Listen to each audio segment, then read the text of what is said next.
baby, I was just telling Joe I'm giving myself some credit. So we're talking as we're muted and those commercials play and the intro sets up, and I'm giving myself some credit. But we're just cracking the fuck up.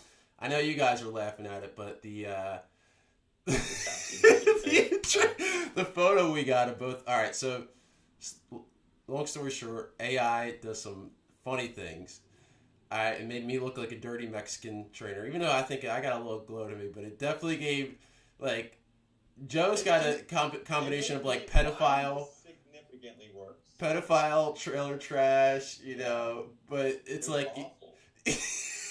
but you got the puppy in there that balances out your. The puppy was pretty cute. That was the only redeeming factor, but I was like, that is like, it. Like, I'm like, is AI trying to, like, insult me?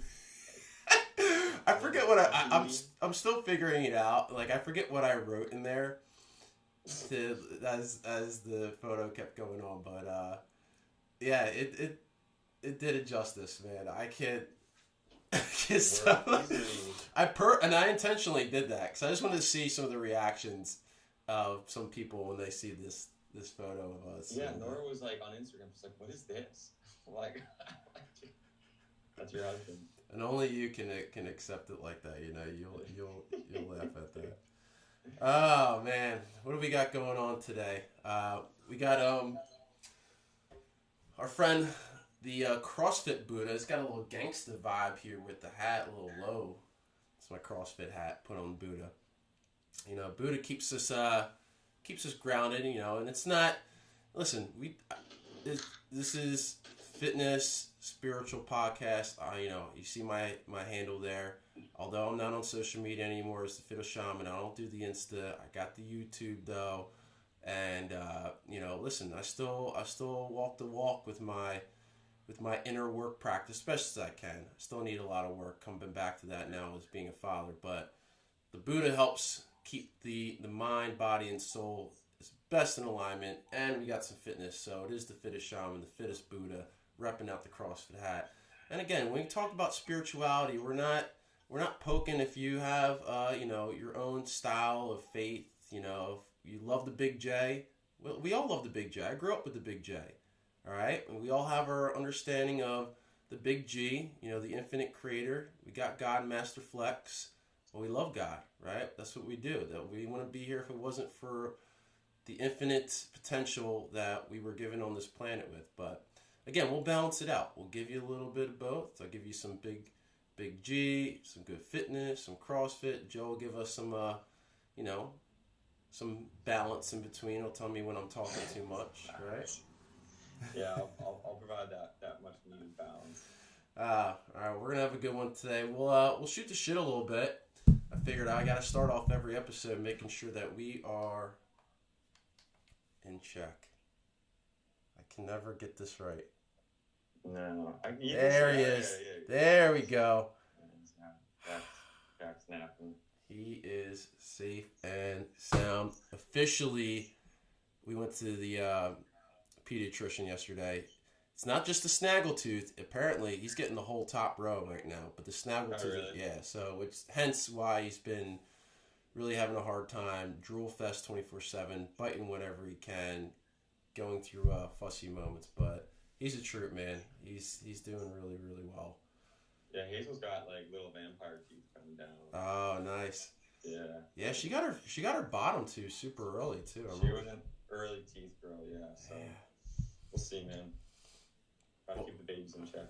Yeah, well, that's why we're here, team. This is our time. So currently we have 0 live viewers, but that's all right because some of you guys are going to replay this. But just keep in mind, you can watch this live. You can pop in the chat. You can have some fun. And we can, and also, if you're not watching it live and you watch the whole thing, you can comment on this video and just ask questions about whatever you want. Anything you want to comment on, questions about any specific topics. And we'll take time to actually talk about your comments and answer those questions.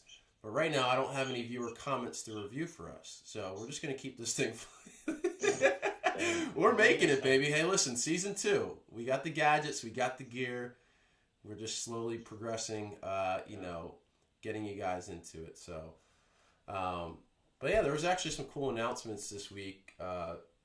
Before we get the grounding and all that, the CrossFit Games officially announced their whole season of how it's going to flow, which is very rare and very early for this time. They did announce the open dates right before the games happened in August.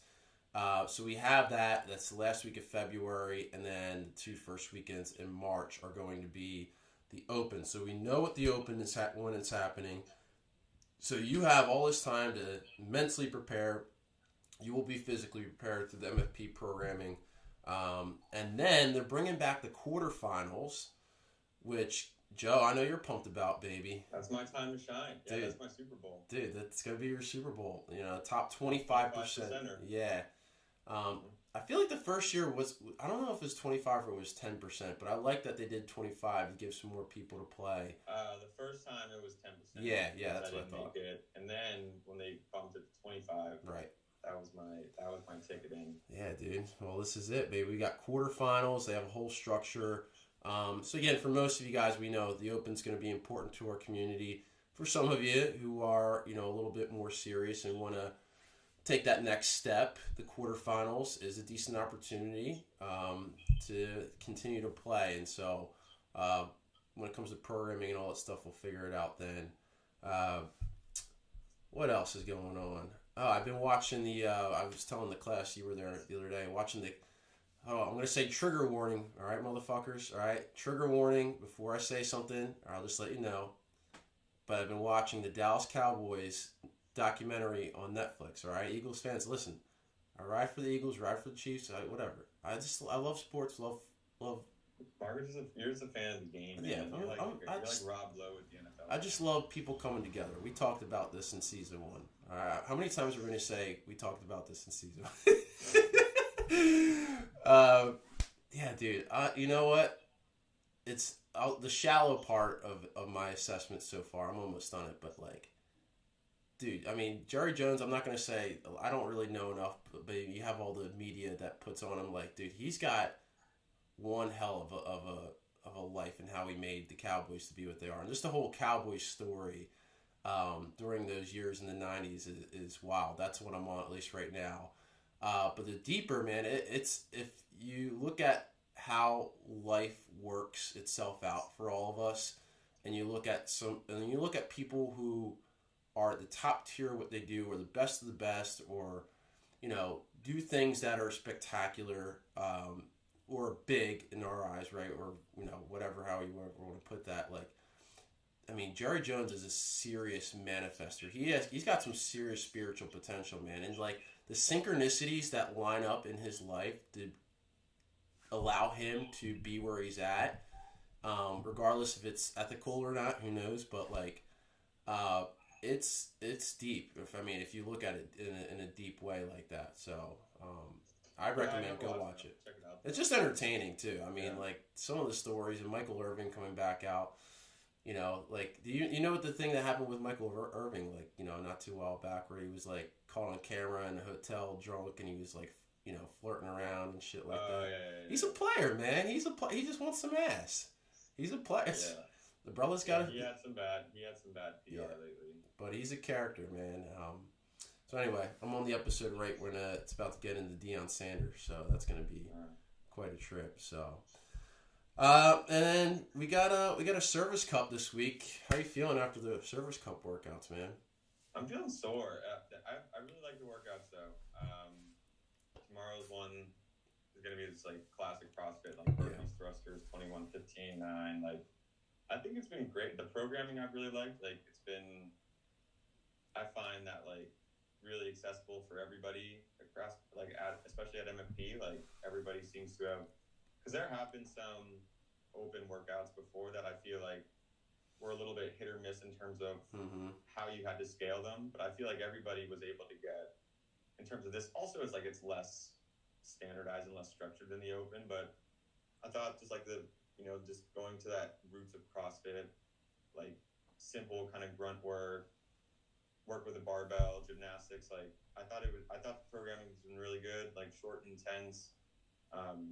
I've been having fun with it, man.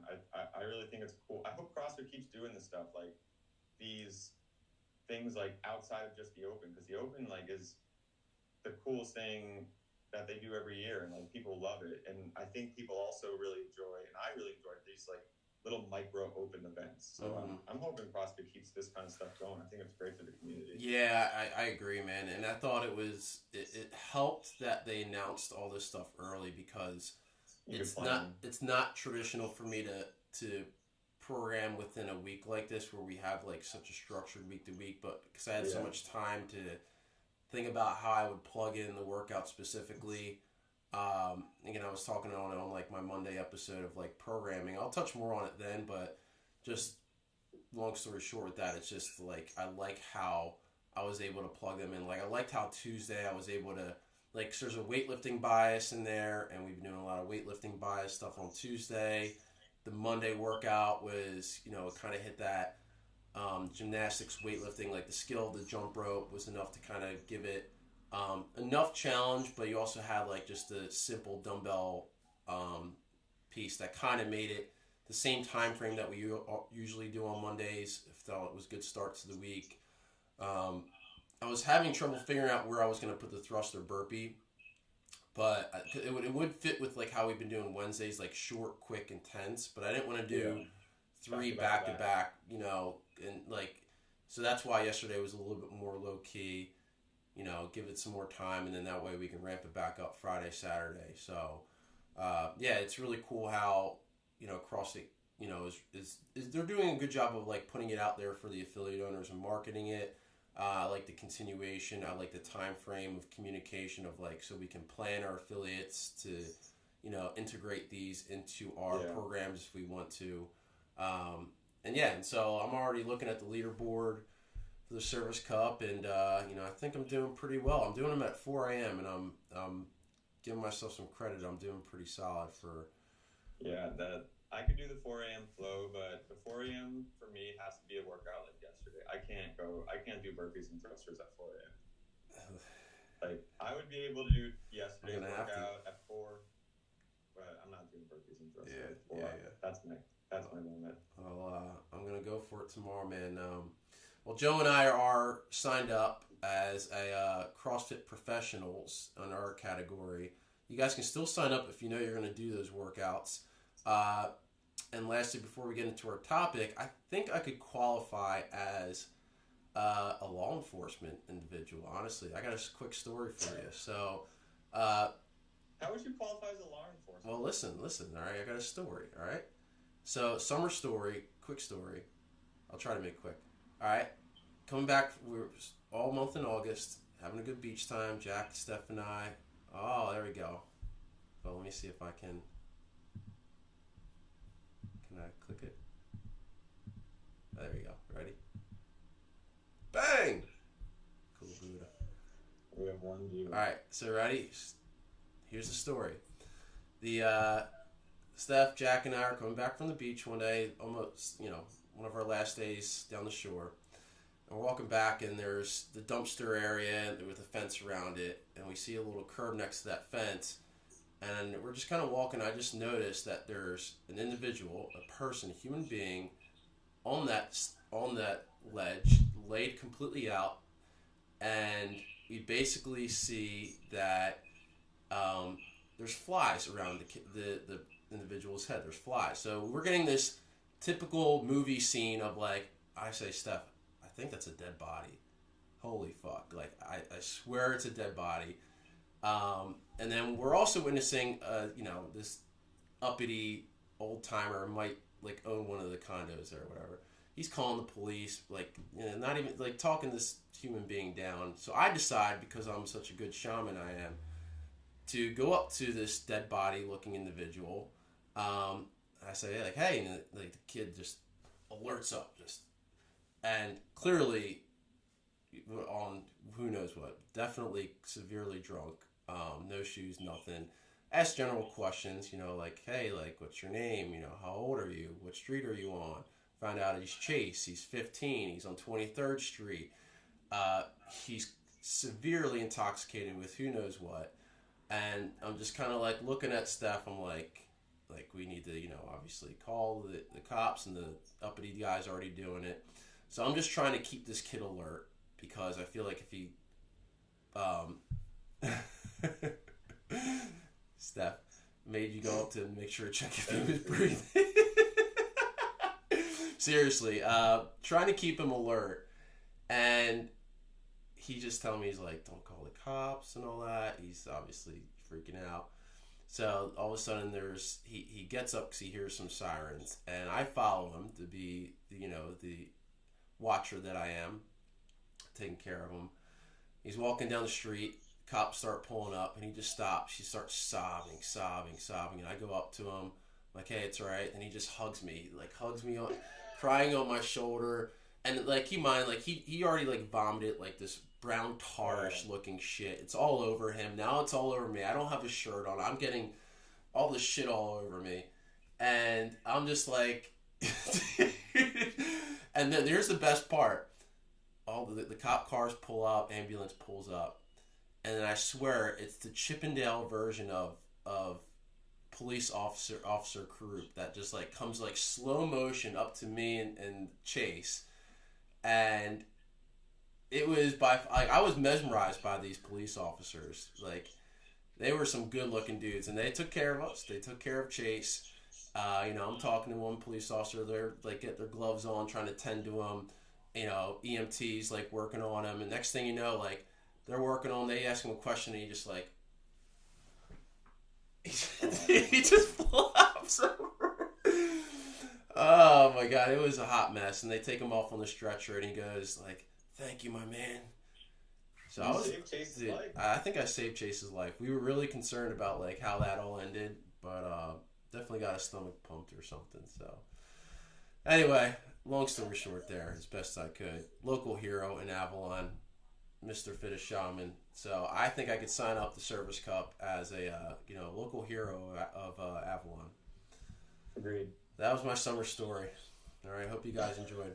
I saw that in the show notes, and I had no idea what you were talking about with that. So Yeah, that was the first time I heard that too. All right, let's get to business. All right, we're going to talk about standardizing. I've been talking about this last weekend through our social media. So we got to really define what does it mean to have something standardized. So let's take a minute. I told a funny story. Joe's going to get us a quote.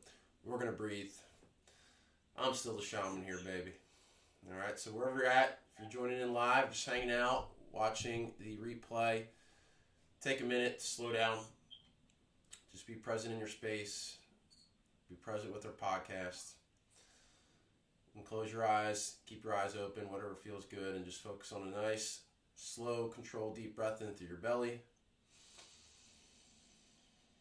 You're going to hold your breath.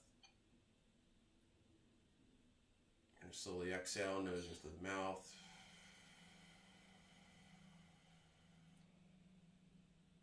Let's do it again. Second breath in. Hold your breath. Let it all out.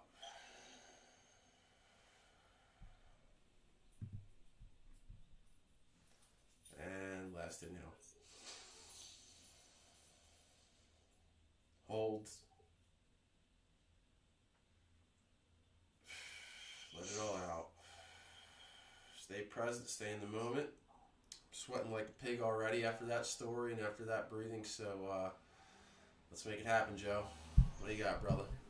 All right, so I have an Anthony Robbins quote, and it says, "If you don't set a baseline standard for what you'll accept in life, you'll find it's easy to slip into behaviors and attitudes or quality of life that's far below what you would do."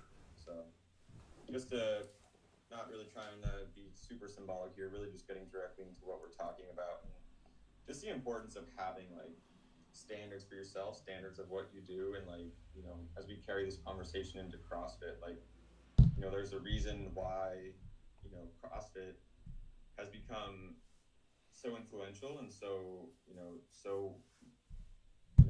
practiced worldwide, because like it's the first,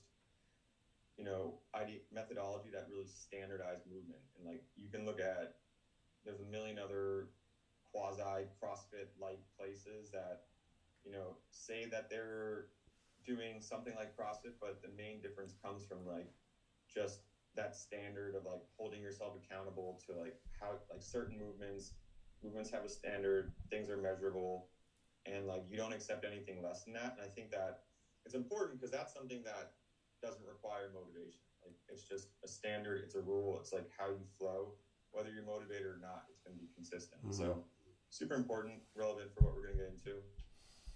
Yeah, I like that. Um,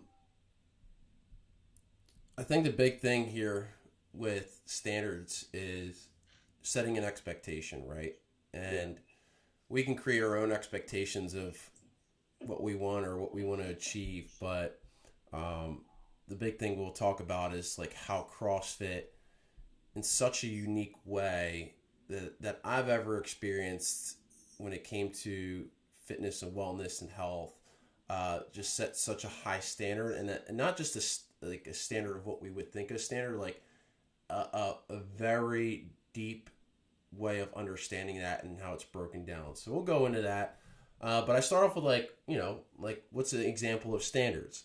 And I got a lot of shit for this last week about the damn burger, right? But I standardized this. I created these set tenets of what a sandwich actually is, right? We have some sort of object, circular, oblong, square, bread, carbohydrate, in the middle, some sort of meat, and then, whatever accessories. So, although it could be its own tier, its own category, right? Like, how do we set this example of a standard? So I thought about in CrossFit, we have the category of weightlifting. But, like, what makes it weightlifting? Is it just a barbell, right? Yeah. No. We have odd object, we have dumbbell, kettlebell, med ball, sandbag, right? We have so many tiers, right? So yes, we have a sandwich, but there's so many subcategories of sandwich. So that's kind of where I'm thinking in terms of, this whole notion of, what that standard is, and like how do we, have these subcategories and blend it all into, what we're trying to make of it. So I just wanted to set myself straight there. Even though I do agree the burger is its own thing, it's still standardized as a sandwich for what we would put as those tenets. So acronyms are back, y'all. All right. You really stressed that last one. That was dude.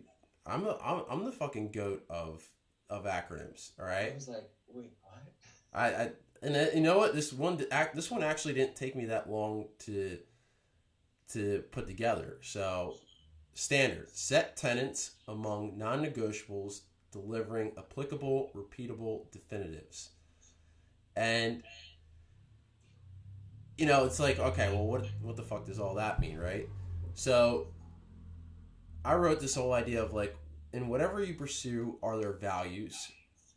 So like these tenets, right? We have values of MFP, like the way we move, the way we connect, the way we live our life, right? Those are tenets. And then those tenets have to have a purpose in the way we achieve those, right? These non-negotiables that we make up. And that was like one of our first podcasts, right? We talked about how do we, like, what are our non-negotiables at MFP? What are our non-negotiables within the CrossFit community? What are the non-negotiables that you're expected to have when you step into a CrossFit gym? And so, like, these non-negotiables allow us to pursue, and more importantly, how are all these non-negotiables revolved around metrics, which is something that CrossFit does really well, like measurable, observable, repeatable metrics that we can apply to allow us to know if we're growing, right? Yeah. Because the end goal of a standard isn't just to be, I think people might get confused, like something, just because something is standardized, like this is the way it's supposed to be, doesn't mean that it doesn't have room for evolution and growth. And that's always been something we talk about. Like, we still want to develop, we still want to grow. And if something's truly standardized through metrics, it's going to allow itself to grow. Sometimes for better, sometimes for worse. Sometimes it's going to fluctuate. But I really found that as like a deeper way of breaking down, what is something to be standardized. So yeah, I thought I did a pretty decent job with the metric, with the I agree. Acronym. Like that acronym. I think it's a great acronym. It just I'm just like, I have to read it 3 times to Yeah. get my brain to Right. process it. But I think it's great because, like, look, at the end of the day, like, if you don't have an actual standard or something you're measuring, like, you can't see if Right. you're getting better or not. And, Right. you know, like, the last thing you want to do is just kind of be a drifter, like, drifter through fitness, drifter through nutrition. Like, are you getting better? Are you growing? Are you staying the same? And, like, if you don't have some way of measuring that, and when you think about life, like, we measure essentially everything. So, you know, why wouldn't you apply that aspect to, like, why wouldn't you apply that aspect to fitness? And why wouldn't you apply that aspect to nutrition? Like, it's something that if you don't really know, like, where you are on a map, where you are in terms of a metric or in terms of a reference point, like, you're never going to know if you're going forwards, backwards. So I think it's just like finding a way to apply that to every aspect of your life. Obviously, here we talk about it in fitness, but you see that just in general with everything in life. Like, just why people are so into like gamifying things. Like, you know, like, you can find metrics of like how you read books or watch movies. Like, it's crazy, but I think it's cool. And I think it's a good thing. It allows you just to stay curious. Yeah. And grow. Love it. It's all about growth, baby. That's why we're here. That's why we're doing something that makes us uncomfortable, even with we got 4 viewers now. Oh, yo, give us some love in the chat, y'all. Yeah. Give us some love in the chat. 4 viewers. Come on now, don't be shy now. Well, let's go a little deeper here, right? So, because we're going to talk specifically about standards in fitness, health, wellness, longevity. And like I said, when I was first introduced to CrossFit, it was such a clear path of like, this is it. This is the way that, and this is before I took a level 1 and learned about the methodology and all the deeper things to it. Just by that first workout that I did, it was like doing a psychedelic trip, and it was just like your wake up call of, it was an awakening. It was an opportunity to look at a new way of approaching something that I was already passionate about, which was just general fitness. And what I was doing and what I was learning in exercise science in school was, it was such I guess, what's the word? Like, paradox. I don't know, paradox.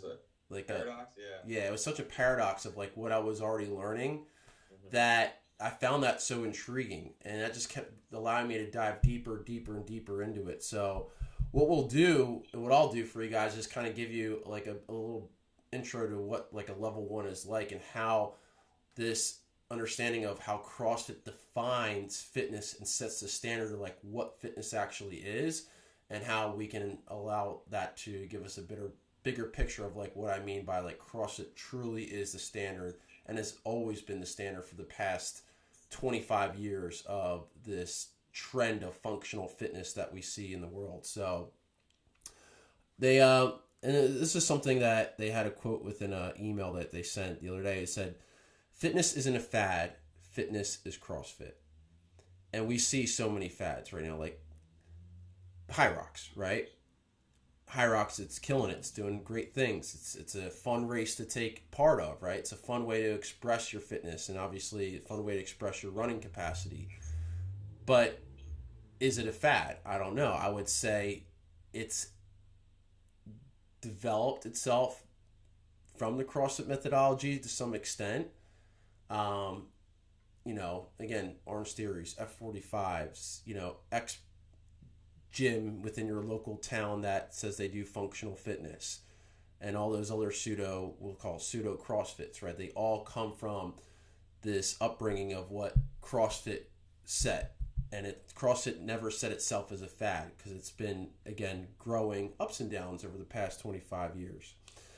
So how do they do this? Well, they start with 4 tenets, right? As we saw, like set tenets. The first tenet is the 10 components of fitness. I'm not going to break them all down right now because we've done that in previous episodes, right? But I can just try to name them right now. So the 10 components of fitness: power, speed, agility, balance, coordination, accuracy, mobility, flexibility, strength, cardiorespiratory, and stamina. Bang. Oh, I did it. Right off the top of the dome. Some may have more value than others, but they clearly define those, right? There's 10 components. And also, you guys can go on the CrossFit MFP site, and I broke this down in a lecture that I did a few years ago where I actually talked about these a little bit more in depth. They have a hopper. So tenet 1 is the 10 components. Tenet 2 is a hopper. The concept that your fitness program should allow you to be prepared for any and every physical task presented to you. Obviously with some limitations, right? But is your program have this idea of unknown and unknowable through the variance that it provides? With standards to the variance, and we'll talk about. There's energy pathways, like are you going short, are you going medium, are you going long? They have a standard of the sickness, wellness, and fitness continuum. So ways that we talk about, like how are we thriving? Are we like within the middle? Are we thriving? Or are we on the sickness?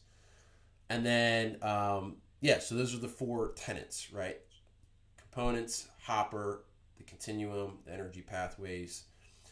And then we have non-negotiables within those components. So a big one is just like the movements that we do, the movement quality that we do those, the variance of how we do those movements within the pathways, the components, the continuum, the non-negotiables of like consistency, like mechanics, consistency, intensity.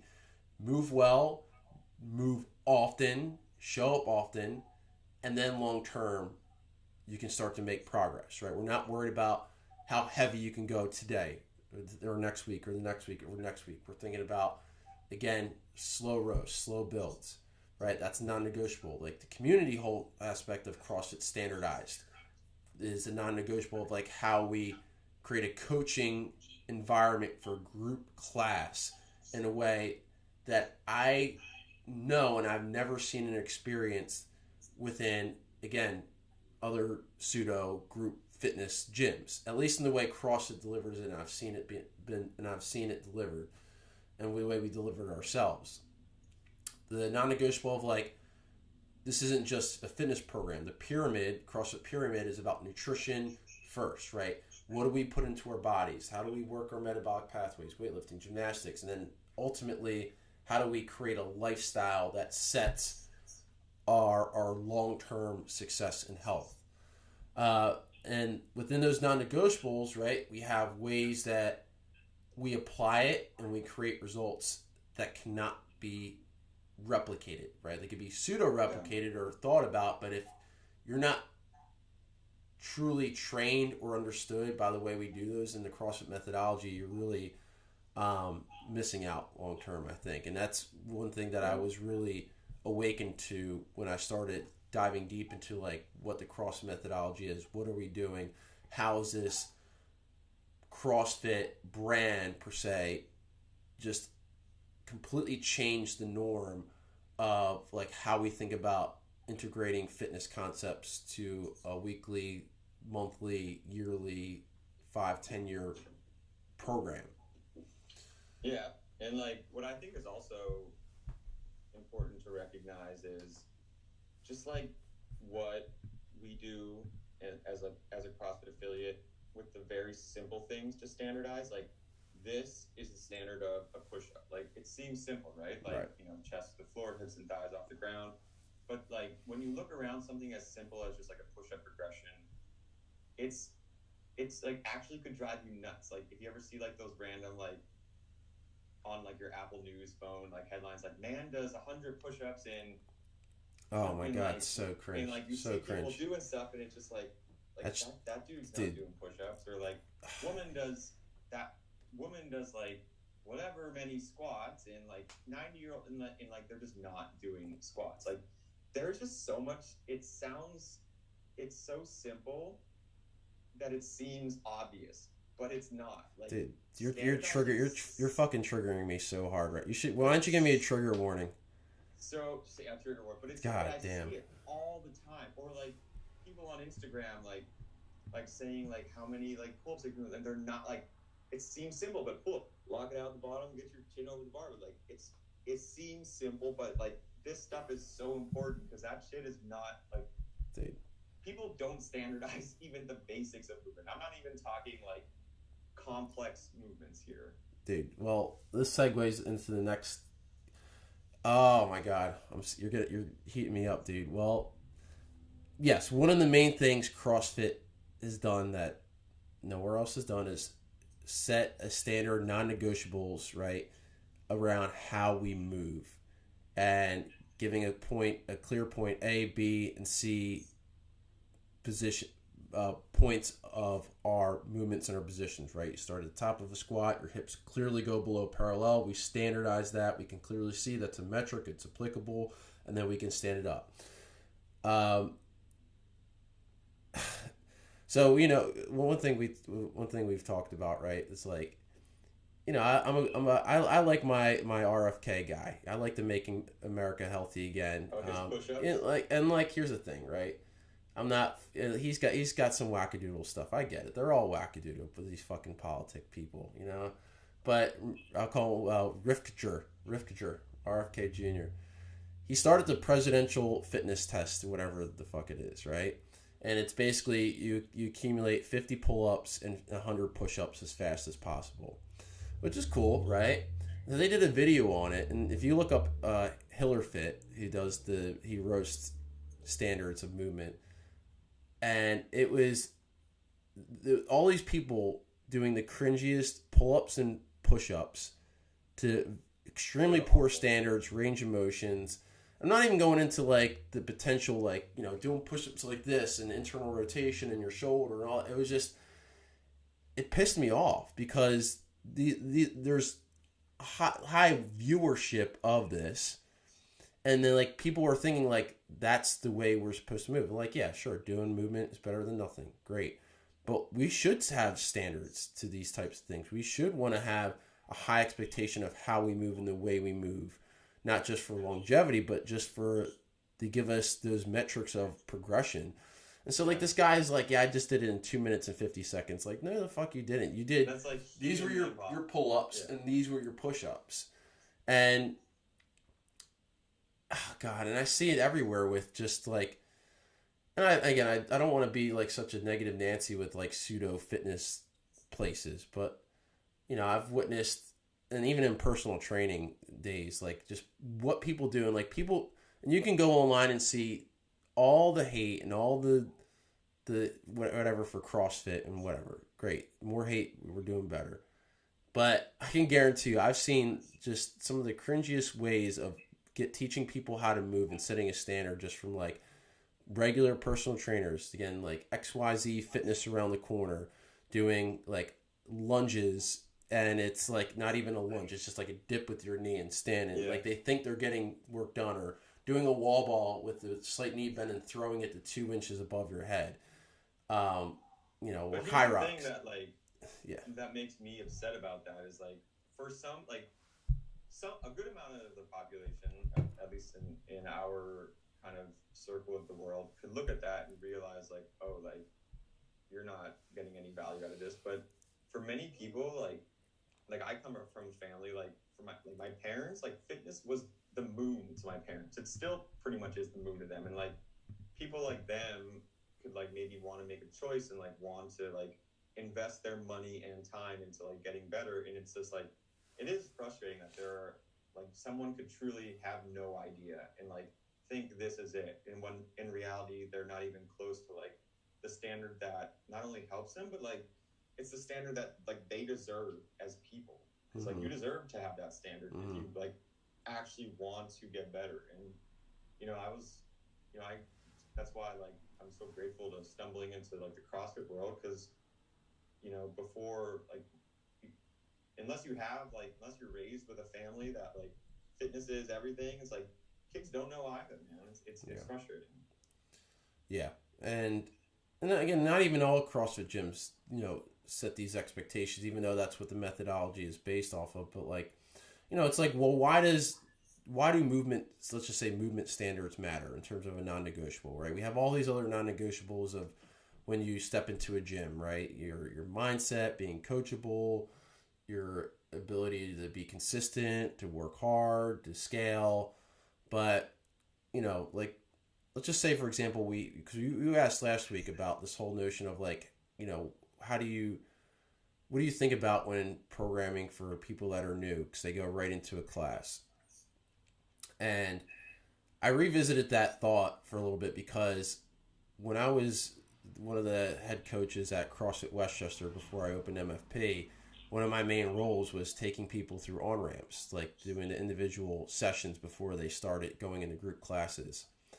And although valuable, I still believe this to this day, it didn't really make that much of a difference from them going right into classes. They still like forgot how to, do this movement correctly, because, doing a snatch or deadlift or clean or, box jump or hanging from the bar, like they still forget. Like it takes a lot of practice and consistency. And it's like, well, I taught them all these things and we did all these basic progressions of what they need to know in starting, but they still forget, because it's a lot. It's overstimulating. And so coming back to like standards, right? We teach those in classes, and like if you're a beginner, like the standard of a push-up, like you were saying, it's, lock out, we want shoulder width apart. When you lower down, scaps, elbows 45 degrees, chest makes contact all the way to the ground, your hips stay off the ground, midline engaged, and you fully extend and lock out the elbows at the top. Okay, well that's hard though, right? So we take people elevated to a box. We talk about doing eccentrics and negatives and learning from the top down, so we can actually feel and understand the proper mechanics or movement standards that we want to achieve. So it is important to understand those as a beginner, because it's infinitely scalable depending on where you're at. And when it comes to like new athletes, I feel like it's good because we have a good opportunity, especially if they don't have any CrossFit experience. It's a good opportunity for them, as long as they have the non-negotiable of like showing up with an open mind, of like teaching them, the fundamentals of what we expect, right? These standards of movements, the way we flow through a workout with the appropriate intensity and scalings. Usually we have good results, especially if they're not already exposed to poor standards, or different standards than what we would set. Yeah, like that's why when you first start CrossFit, especially if you don't have any sort of like CrossFit or fitness background, like it's gonna be hard. Like and if something that you start is not hard, like that means you're probably not really in the right situation. Like whenever you're starting something completely new, it's natural to be hard. Little secret about me. I never told you about this, Marco, but I'm learning how to play guitar, and it's so hard, man. Oh, but what? Yeah, dude. You gotta create a tune for us for our opening. I take online lessons. I practice a little bit every day, but like guitar. I grew up playing piano, but I never played guitar. And like, if I like found someone who like wanted to teach me shortcuts of like little shortcuts how to play guitar, like maybe it'd be easy at first, but I would just suck at guitar then. So it's like, you got to learn the basics, man. And I know it's hard. It's going to be hard. Like if something's not hard, you should probably be questioning a little bit. Like, oh, am I getting the right teaching? Am I getting the right training? I'm in the right, the right situation. So nice. Not ready to jam yet for anybody though, by the way. So dude, well, expect the AI to give us an image of you. I actually have I have to send you I have like an AI picture I'll send you. Yeah, send them my way, dude. We'll transition here. We got 7 viewers. What? Yo, where are the chats? Viewers. 7. Watch, they're probably all like bots or something like that. No, you gotta make it big to get bots on your channel. We gotta at least have one real viewer. Yeah, there's definitely some real viewers. I was hyping this up to the noon longevity class today. So nice. Well, talking about standards again, we briefly touched on it, but the adaptive CrossFit Games just happened this past weekend. So when it comes to like, again, their intellectual disability, they have little limb, 1 limb, 2 limbs, whatever, blind, hearing, you name it, any sort of impairment, they have categories and groups for them to compete at the CrossFit Games for their category. And so just seeing that, small, even if you're a dwarf and you're trying to do squats, like they still have the standard of a squat, even though the range of motion's different, right? I mean, it's the standards are still there, and CrossFit does that for the population. The best part about that is like they're not doing those games because they're making money out of it. They're not the games athletes boo-boo crying for contracts and all that shit, even though I know I can relate from competing. Like, yeah, it's expensive, and I'm not even close to that type of tier of athlete. But, they just do it because they love the methodology, and, like, for them to be a staple into the standard of what we do, even with the challenges that they face, is just really motivating. So go look it up. Adaptive CrossFit Games, really cool to watch. Yeah, for sure. I sent you the Oh fuck! I can't wait to. I'm not gonna share it with. This is better than the AI picture. Dude, it totally is. You. I mean, even with the cig in your mouth, you still hold it off pretty good. All right, I'll save this last topic for next week. So that's my fun thought. But let's get into blind rankings, y'all. Let's take a quick commercial break. All right, and then we'll see when we get back.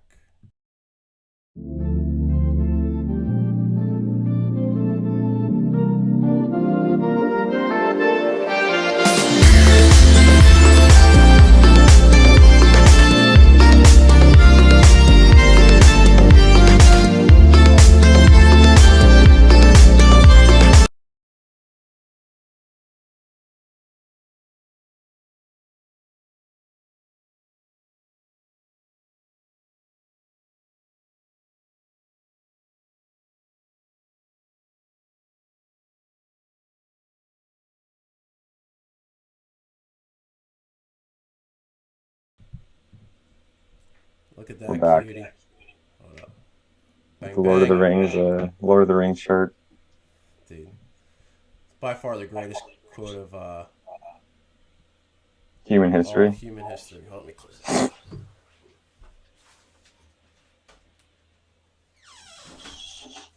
Really, we have the commercial breaks just in case Joe and I have to take a shit. Yeah. So. I was in the clear today. Victor. There he is. There's our top listener. He's a loyal listener. Oh, this one's small though. I gotta adjust this here. Hold on, chat highlight. There we go. Victor's Victor's what I call a friend of the pod. There we go. Yeah, sorry, Victor, you didn't make that one. You didn't make that one, brother. That was all Joe's snappy hips, Joe. I don't think I've ever seen your hips be so snappy for a kettlebell swing. No, it's because the camera was there. Well, I'll tell you, it was on 1.2 speed for that. Oh yeah, man, that's disappointing. Chris was totally checking out your ass. He was, yeah, no, believe me. Oh man, I had to follow up with him about that. Well, again, guys, what's stopping you, right? Get people to show up. Bring a friend days coming on next week, all right? Find a friend, bring them. We're going to have a great time. All right, baby, blind rankings. We did food and stuff. We're going to have fun with that. We'll do ice cream. We'll do fruits and vegetables one week, but we're going to do something that we're good at here. So we're going to talk about undervalued fitness exercises, specifically in CrossFit. Okay. So, Joe, you know my brain pretty well by now. Yeah. So I'm gonna guess where you would rank this. Correct. Gotcha. You're gonna guess where I rank these undervalued movements in my mind, my shaman fitness mind, within 1 to 5. All right. So let's start with slips. So specifically L-sits and inversions. For those who don't know what slips are, it's a term Greg Glassman uses for gymnastics. Scales, which is just basically balancing. L-sits and inversions, planks and stretching. But particularly L-sits and inversions. We can just say L-sits a lot because we do those a lot, but I feel like within the CrossFit world, they're undervalued, and I'll talk about that in a second. So where do you think I would place that 1 through 5? It's hard to have it's hard to, for any of the first ones of these, it's hard because I don't have any reference with other ones, but I'm going to put it at 2. I'm going to put it at 2 because gymnastics is like right up there with CrossFit's foundation. I'll put it at 2. Damn. Yeah. Good. There we go. All right. So it definitely, gymnastics being a key tier of the CrossFit methodology. I personally see within, because I pay attention to the CrossFit ecosphere, right? Whatever, I don't even know if I said that right. But it's so easy to become biased to like, weightlifting, the cardiorespiratory, and just doing kipping progressions or non-strict, whatever. Anything that's the sexy stuff, right? And Greg even writes about this in the early days about LSITs, about the importance of midline stability, and just using the LSIT not only as a great accessory tool to strengthen the upper body and the midline, but how it translates to doing really important gymnastic movements. And again, we see the LSIT at MFP and a lot of variations of it. So it's not just the LSIT itself on parallettes, right? We do it from the floor like we did in the summer. We did a ton of floor, just like pressing down on the blocks and lifting your hips, not even the feet, right? Or working on the rings or doing an L hang, L progression. All those play such an important role to just our body awareness and the foundation, right? The standard, because we're talking about standards of our body weight strength and stability, and just like basic inversions, right? So easy to do handstand push-ups or whatever, right? But do we actually take time just to do isometric upside down work, like just holding a handstand and not just like doing it, but like the standard of pressing down into the ground, hollowing and tightening your midline, being able to breathe, being able to hold that midline position, versus, even though we do a lot of wall walks and stuff like that, right, just that isometric of the inversion itself. So again, I typically think they're undervalued within the global CrossFit community, where they're not programmed as much or on main site, right? Some of the big things. So all right, plyometrics. Plyometrics. Yeah, jumping and landing. I'm going to put this at 4. 3. I suppose. Reason why is, and it doesn't have to even be jumping and landing, right? It could be like we did a whole phase of like med ball throwing at MFP. And reason why they're undervalued in CrossFit is because they're not within the mixed, they're not within like the 9 traditional CrossFit movements or whatever, right? They're considered like a subcategory of how CrossFit would say the functional movements, like just doing pogos like we did last Thursday, or we do like a lot of broad jump progressions. We do jumping, like again, like all in the summer and the spring, we did on Mondays like different sort of jumping and landing progressions, like jumping on one foot, jumping and landing to the other foot, doing bounds, doing lateral jumps, forward jumps, 45-degree jumps, doing different forms of box jumps, or whatever that is. They're extremely important, not just because they have fast twitch value for your tendons and ligaments, for as rehab, prehab, longevity, for bone density, but because they transfer so well to a lot of other progressions or movements that we like to do in CrossFit, in terms of like weightlifting or sprinting or running, you name it. So, and that's because I have a good background in strength conditioning and understanding progressions of plyometrics and jumping. And I consider plyometrics a gymnastics tier, under that tier more so, because if you watch gymnastics, like what do? They do a ton of variations of jumping. All right, let's get into the next one. Sleds. I'll put sleds at 5. 4. Damn, we're just going 2, 3, 4. Sleds because, well, they're probably undervalued in CrossFit affiliates because it's a resource you got to have, right? You got to have space. Maybe some gyms have the indoor space. They need turf. Weather yeah, be a factor. Yeah, weather. We're fortunate we have that little lot and we have the outdoor space, but it definitely takes creativity, right? I think a lot of places might not understand how to standardize, right? I keep coming back to this topic of like how to standardize and implement them with intention into a program in terms of like the distance, the loading of the sled. Do we want to go fast? Do we want to go heavy? Do we want to go grindy?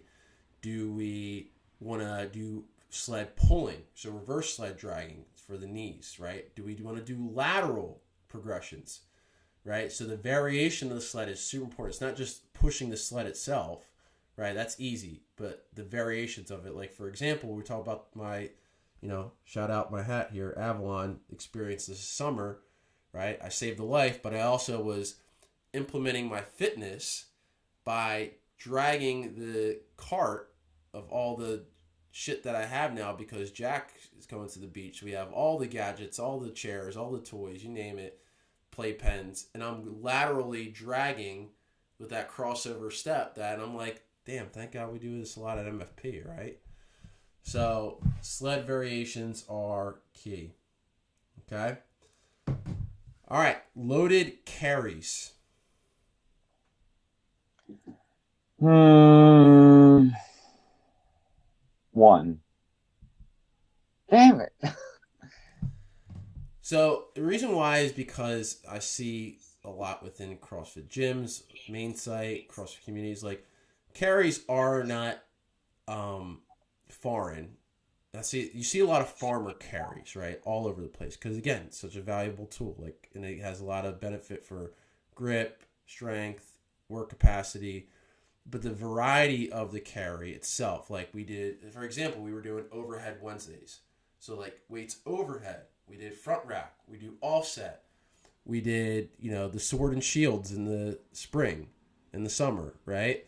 So the variance of the carries, I think, are undervalued. And again, that takes, I can't just say, I don't want to say that like we're doing better than someone else because like we have the understanding of it, and a lot of places just don't understand the variance of and the value of having that to carry. So that's why I put it on 5 because again, like you see farmer carries, you see basic stuff.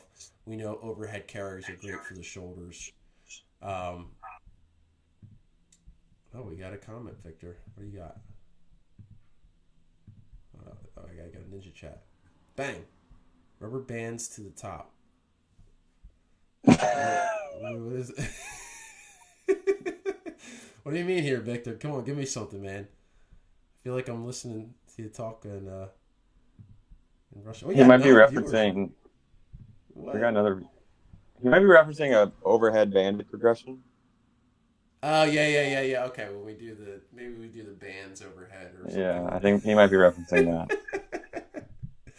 Love it. Yo, bring the comments coming. All right, what's number 1, baby? What we got? We'll just do it together. Drum roll. I feel like I have to do this every time since we don't have the other way of doing it. But single leg squats. Oh, yeah. No, that's a good one. And I could just say unilateral exercises in general. Because, again, they're not within the classic framework of, functional movement, even though we do, like, dumbbell snatches, like, on Monday, right? Or dumbbell clean and jerks. But when it comes to single leg squatting in particular, we can just say, for example, the pistol was very well known, I think, within the early days of CrossFit. And I think it's lost its value when it comes to being programmed, when it comes to being understood of progression and building up to it. One, because the single leg squat, obviously, strengthen one side, you're going to strengthen both sides. Key. But I just find that, like, I see, like, Rich Froning and all, like, they just complain about their knees and all this fucking bullshit. Like, dude, I've had 3 surgeries on my knee, and doing pistols are my favorite thing to do. It took me a while because when I first started CrossFit, I won't lie, like I did not have the knowledge and understanding of progressing ankle mobility, hip stability, knee joint stability and strength, and doing the right exercises and progressions and tools that make doing a single leg squat valuable for me, and for me being able to express that in a workout, say if we do 100 pistols for capacity. And so I see that lost. I see a lot of people complain like pistols are bad for your knees. You shouldn't do, like, shut the fuck up. No, they're not. They're great for your knees. You just don't know how to do the proper warm up.